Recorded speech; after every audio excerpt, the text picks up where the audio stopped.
লোকসভা নির্বাচনে লড়াই করতে চলেছেন প্রাক্তন প্রধানমন্ত্রী ইন্দিরা গান্ধীর হত্যাকারীর ছেলে। এক সংবাদ সংস্থার প্রতিবেদন অনুযায়ী পাঞ্জাবের ফরিদকোট আসন থেকেই লড়াই করবেন ৪৫ বছরের সরবজিৎ সিং। তবে কোনো স্বীকৃত রাজনৈতিক দলের টিকিটে লড়ছেন না তিনি, বরং নির্দল প্রার্থী হিসেবেই লড়াই করবেন বলে জানিয়েছেন সরবজিৎ। ১৯৮৪ সালের ৩১ অক্টোবর ভারতের প্রধানমন্ত্রী ইন্দিরাকে হত্যা করা হয়েছিল।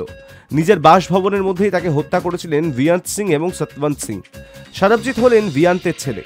তিনি জানিয়েছেন, ফরিদকোটের মানুষ চাইছিলেন যে তিনি যেন ভোটে লড়াই করেন। তাদের ইচ্ছাকে সম্মান জানিয়েই লোকসভা ভোটের ময়দানে নেমেছেন তিনি। এবারে বেশ কঠিন লড়াইয়ের মুখে পড়তে চলেছেন সরবজিৎ। ওই আসন থেকে অভিনেতা করমজিৎ আনমোলকে দাঁড় করিয়েছে পাঞ্জাবের শাসক দল আম আদমি পার্টি, আর বিজেপি দাঁড় করিয়েছে গায়ক রাজহংসকে, যে আসন থেকে ২০১৯ সালে জিতেছিলেন কংগ্রেসের মোহাম্মদ সাদিক। পাঞ্জাবের বাকি ১২ আসনের মতন ফরিদকোটেও ভোট গ্রহণ হতে চলেছে আগামী ১ জুন। তবে এই প্রথম ভোটে লড়ছেন না সরবজিৎ।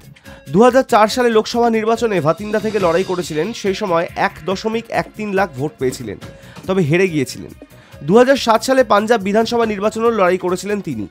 ভাদৌর আসন থেকে দাঁড়িয়েছিলেন, কিন্তু সেবারও সফল হননি সরবজিৎ। ২০১৪ সালের লোকসভা নির্বাচনেও লড়াই করেছিলেন সরবজিৎ। তখন অবশ্য ভাতিন্দা থেকে দাঁড়াননি, ফতেগড় সাহিব আসন থেকে লড়াই করেছিলেন তিনি, কিন্তু সেই বছরও তার ভাগ্য চমকায়নি, হেরে গিয়েছিলেন সরবজিৎ।